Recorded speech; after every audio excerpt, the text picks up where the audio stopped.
camere jos, camere sus și aceasta este curtea. Este un mic paezin așa, nu are școală, nu are nimic. Ca să vă spun mai exact, casa, cum ați văzut în imaginile de dinainte, are 110 metri pătrați. Ați văzut cum arată și prețul este de...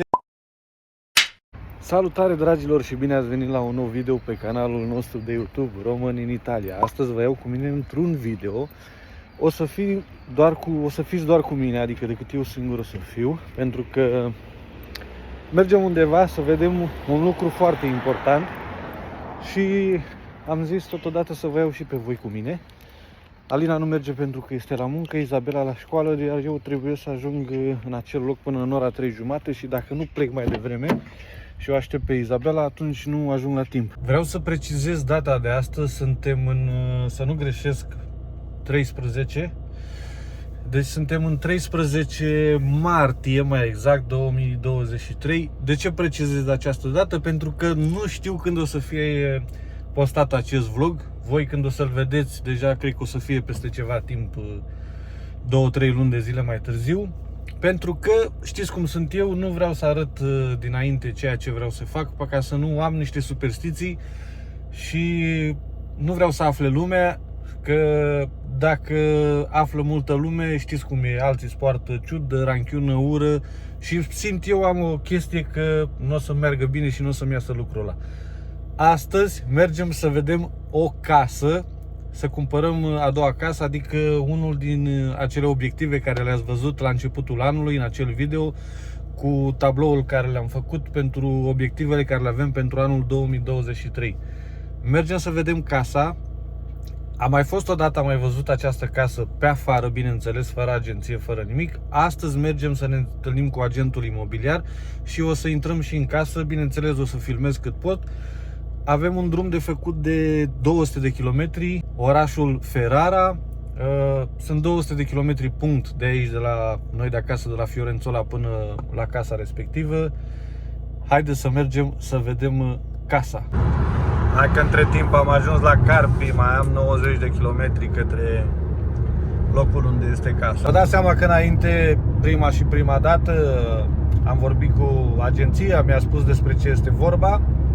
După care am vorbit cu banca, am cerut un sfat la aceeași bancă unde am și primul credit ipotecar. Bineînțeles că mi-au spus că al doilea credit ipotecar nu o să mai fie ca primul 100% cum mi-au dat creditul, cât a costat casa 100%, o să fie doar 90%, 10% din credit o să trebuiască să am banii eu, de exemplu. Dacă casa costă 50.000, 5.000 de euro trebuie să iau ca avans, bineînțeles și după costurile aferente, notar, agenție, asigurări și toate chestiile care mai sunt. Dar astea vi le mai povestesc eu pe parcurs ca să le înțelegeți exact. Nu o să vă spun nimic deocamdată, niciun detaliu despre casă. O să vă las ca să stați mai cu atenție în video până ajungem acolo. Și când o să ajungem acolo o să vedeți despre ce este vorba. Doar vreau să menționez că GPS-ul. Să menționez că nu este în oraș, este într-o, ca să zic așa, lângă un oraș la 1 kilometru, la țară, cum se spune aici, în campanie undeva, pentru că asta vrem, liniște. Deja avem o casă, un apartament în oraș, între blocuri, în zăpăceală, în nebuneală. Vrem o casă undeva la liniște. Și dacă vă puneți întrebarea de ce ne-am depărtat așa mult de apartamentul care îl avem aici în Fiorențola, 200 de kilometri, a fost pentru faptul că dacă îți cumperi a doua casă prin credit ipotecar, nu o poți cumpăra în aceeași comună, în același oraș care este și prima casă cumpărată tot prin credit ipotecar. Legea este că trebuie să-ți alegi altă comună. Și atunci am fost nevoiți să ne îndepărtăm un pic, datorită faptului că nu suntem departe de mare, am ales să ne apropiem un pic de mare. Nu suntem chiar la mare, dar suntem la o distanță de 35 de kilometri de Marea Adriatică. Adică la o aruncătură de băți din punctul meu de vedere, care eu n-am o problemă cu condusul sau să beau pe plajă și nu mai pot să plec acasă sau ceva de genul. Pentru mine 30 de kilometri e vorba de 20 de minute de condus. plec dimineața, mă întorc seara la mine acasă, să zicem așa. Dacă vreau să beau și așa mai departe, îmi beau seara acasă, când vin de la plajă, mă relaxez, îmi fac un grătar, pentru că casa este la curte. Asta este încă o plăcere de-a mea, care vreau să mi-o satisfac, să am curtea mea, să ies dimineața afară când mă trezesc, să aud păsărelele, să pot să-mi fac un grătar liniștit, să stau la o umbră la mine în curte, să nu fiu nevoit să plec la pădure, să-mi iau bagaje, bla bla bla, mese, scaune și să mă duc să fac grătar prin cine știe prin ce coclauri. Dar vedem dacă ne și iese ceea ce ne propunem acum. Astea sunt doar planuri, eu discut cu voi și v-am spus, tocmai de-aia n-am spus de la început, pentru că nu vreau să audă lumea, știți cum e. Așa sunt eu, mai superstițios, și vreau să țin în mine până ies lucrurile. Și la final nici nu le spun sau mă laud că o să le arăt aici pe vlog, asta e altă treabă, pentru că de asta avem YouTube și facem YouTube, că trebuie să arătăm ceva aici. Altfel nu v-ați mai uita la noi dacă nu v-am arăta ceva nou întotdeauna sau diferit sau așa mai departe. Și cum am spus la început, casa este situată la 25 de kilometri de orașul Ferrara și vreo 35 până la Marea Adriatică, până la cea mai apropiată plajă, bineînțeles, plajă în toată regula, nu vreo plajă sălbatică sau vreun câmp. Așa că haideți să mergem, că mai avem 80 de kilometri, că tot am vorbit aici și drumul a trecut. Haideți să sunt nerăbdător să văd înăuntru, pentru că v-am spus că pe afară am trecut ceva timp în urmă și am văzut casa de afară, dar sunt nerăbdător cum arată la interior și vedem și ce putem negocia și ce putem discuta cu agenția, bineînțeles. Îmi pare rău că nu este și Alina și Izabela cu mine să vadă și ele casa pe interior, dar bineînțeles că o să vadă în poze, în filmările care le fac acolo. Dar nicio problemă, că Alina are bază în mine, așa că îmi ține pumnii strâns să fie ceea ce trebuie. Și voi, pentru încurajare și pentru susținere, dacă puteți, un mare relax să dați la acest video. Și abonați-vă la canal dacă nu vă deranjează, pentru că nu costă nimic, este gratis.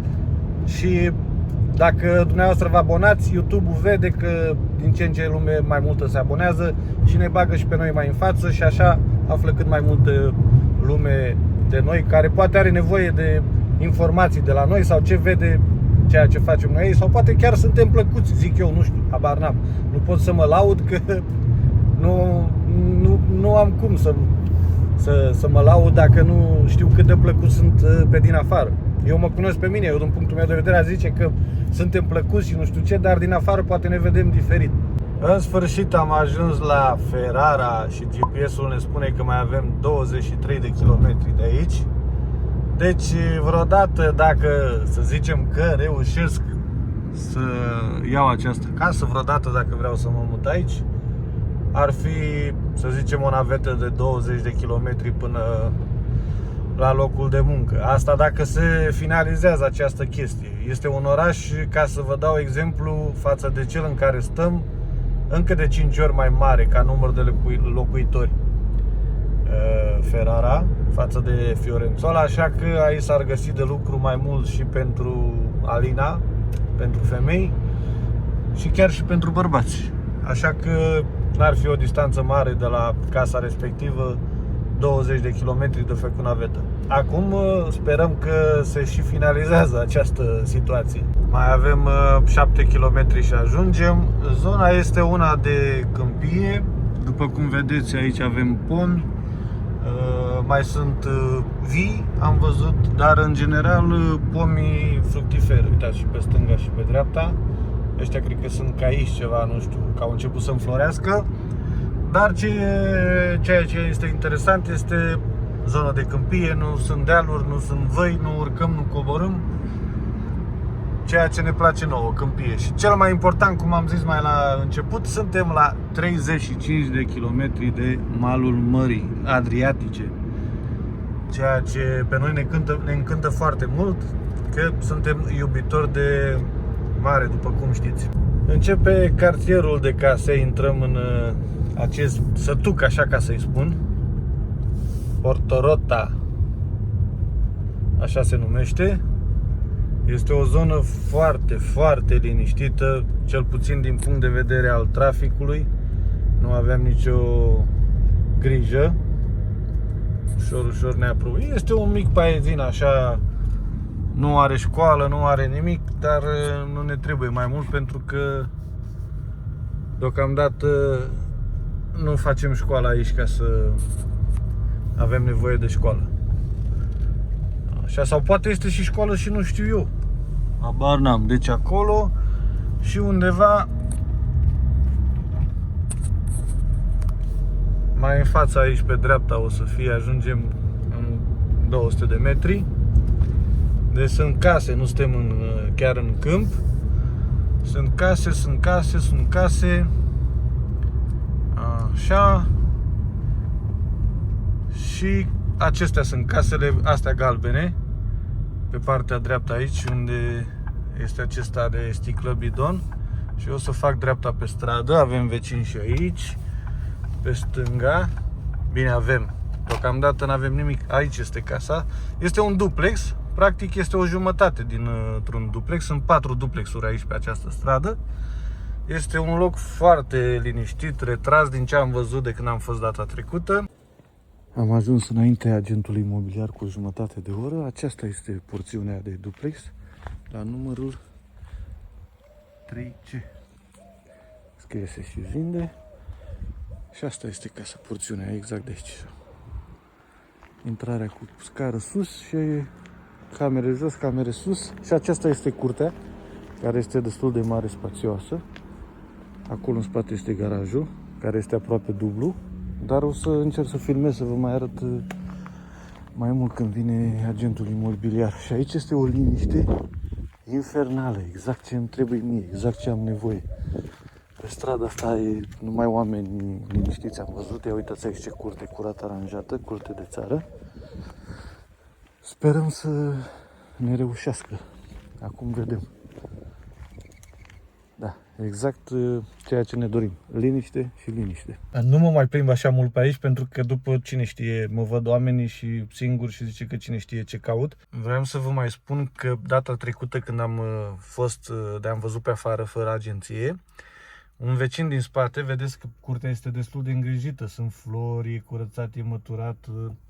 Are grijă cineva din următoarea casă de aici, care se ocupă de curte, de casă, de dă un ochi cât nu e nimeni și atunci e tot îngrijit, nu e nimic dărăpânat. Și bineînțeles, la finalul clipului o să vă spun și prețul care îl cere pe casă și cât vreau eu să negociez, să fac preoferta, să vedem dacă ne iese. Allora, qua c'è l'entrata. Qui c'è l'ingresso, intanto ti apro le finestre. Sì, grazie.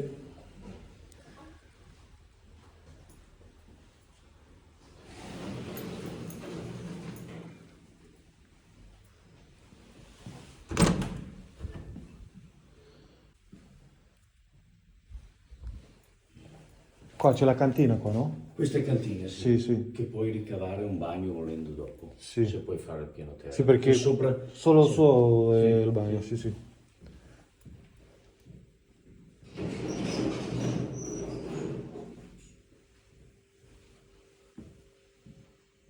questa è la cucina, Sì, con il retro cucina, Sì. qui c'è una porta che va sul retro. ah, questa va sempre Sì, fuori sì, dietro, va sì, nel sì, sì, giardino. ho capito. Anche di qua vedi dal coso. Sì, va fuori, sì, sì, sì, C'è sì. una porta che va su, adesso Qua? di là hanno fatto camera da letto perché la signora che abitava non riusciva a fare le scale, ma questo è un salotto. Ah, ho capito. Hai capito? Sì. Perché le camere da letto sono sopra.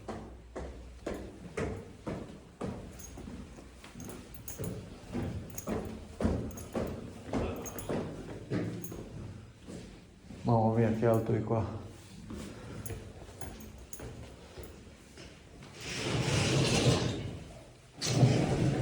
Questa è un'altra camera da Questa è letto. una bella camera da letto grande. Sì, matrimoniale. Sì.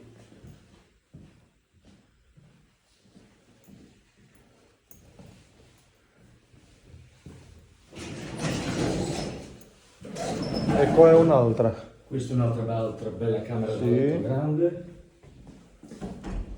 E qua a sinistra c'è il bagno. C'è il bagno.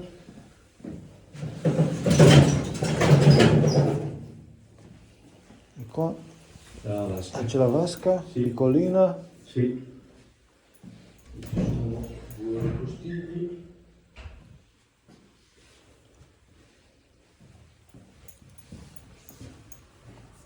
Ah, capito. Ah, sono due, uno per, Sì, hanno fatto. per ogni stanza, sì, capito. Elettrico e c'è il suo salvavita. Sì, ho visto che c'era scritto che è tutto cambiato, ma non è... Vabbè, non c'entra niente quello. L'importante è che funziona normale. Qui, chiaramente. Buongiorno signora. Buongiorno. La macchina. Qui hai il coso, Del gas, no? la montatura del gas. Sì.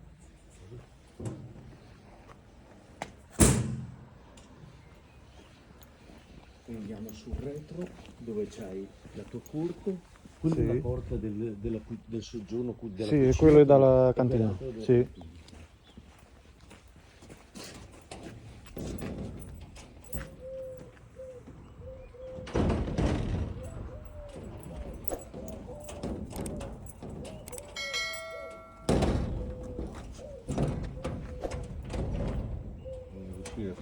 Ah, L'ho fatto. sì.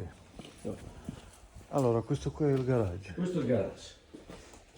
Sì, è abbastanza grosso. Sì, è grande. Sì. Anche qua c'è un po' da sistemare.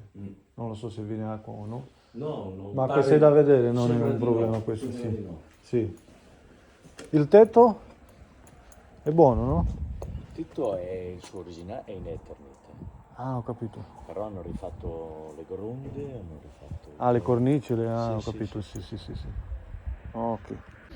Gata, dragilor, am fost în agenție, am semnat o propunere, o negociere, cum ar veni, din prețul care l-a cerut și acum așteptăm să vedem răspunsul de la proprietari. Ca să vă spun mai exact, casa, cum ați văzut în imaginile de dinainte, are 110 metri pătrați. Ați văzut cum arată și prețul este de 55.000 de euro și eu am făcut o propunere pentru 50.000 de euro dacă mi-o acceptă. Bineînțeles, și acei bani vor fi prin ipotecă, prin bancă, prin mutuo, cum se zice aici în Italia. Vă aștept la comentarii să-mi spuneți dacă merită banii, dacă nu merită și, nu știu, să vă dați cu părerea. Acum vedem ce se va întâmpla. Știu că sunt ceva lucrări de făcut la casă pe interior și un pic pe afară, mai sunt geamuri de schimbat, dar în timp, în an se fac, pentru că eu nu mă mut mâine în acea casă. Important este de fapt să o prindem, să o luăm. După vom vedea ce se va mai întâmpla cu acea casă și să-mi spuneți ce părere aveți de zonă, de casă, de tot ce ați văzut în filmare. Haide către casă că deja a trecut timpul și s-a făcut ora 5, eu de aici mai fac încă 2 ore, la ora 7 sunt acasă, 200 de kilometri. Plus minus, cam acesta a fost video, nu știu ce să vă mai amețesc.